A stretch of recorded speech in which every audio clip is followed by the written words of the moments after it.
બાળ વિકાસ પરિષદ ખેડબ્રહ્મા દ્વારા નિઃશુલ્ક પાણીના કુંડાનું વિતરણ કરાયું.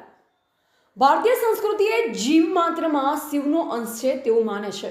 આ સનાતન ધર્મનું એક મૂલ્ય પણ છે. ભારત વિકાસ પરિષદ ખેડબ્રહ્મા પણ સનાતન ધર્મના મૂલ્યોને ધ્યાનમાં રાખી દર વર્ષે વિવિધ સેવાકીય પ્રકલ્પો કરતી રહે છે. આ પૈકીનો એક નિયમિત સેવાકીય પ્રકલ્પ એટલે પશુ પંખીઓ માટે વિના મૂલ્યે પાણીના કુંડાનું વિતરણ. આ સંદર્ભે દર વર્ષની જેમ ચાલુ સાલે પણ ઉનાળામાં પશુ પંખીઓને પાણીની મુશ્કેલી ન પડે ને તેને ધ્યાનમાં રાખી જીવદયાના પાણીના કુંડાનું તારીખ 14/3/2026 રોજ વિનામૂલ્યે વિતરણ કરવામાં આવ્યું.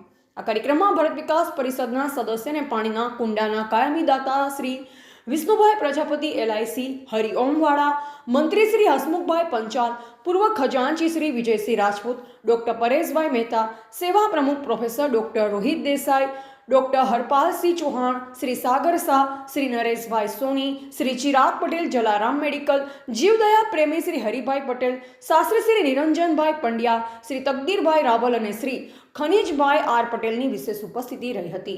આ કુંડા ઉપર સફેદ કલર અને પીછી શ્રીરામ ભરોસે તરફથી કલરનું મજૂરી કામ, શ્રી બાલાજી ગ્રેનાઇટ તરફથી અને કુંડા ઉપર ભારત વિકાસ પરિષદના લખાણ માટે શ્રી જયંતિભાઈ ખોખરિયા તરફથી સેવાદાન કરાયું.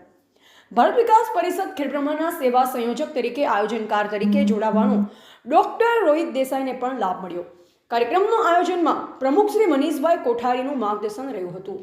રિપોર્ટર જયેશ ઠાકોર સાથે શૈલેષ પટેલ, જિલ્લા બ્યુરો ચીફ, સાબરકાંઠા.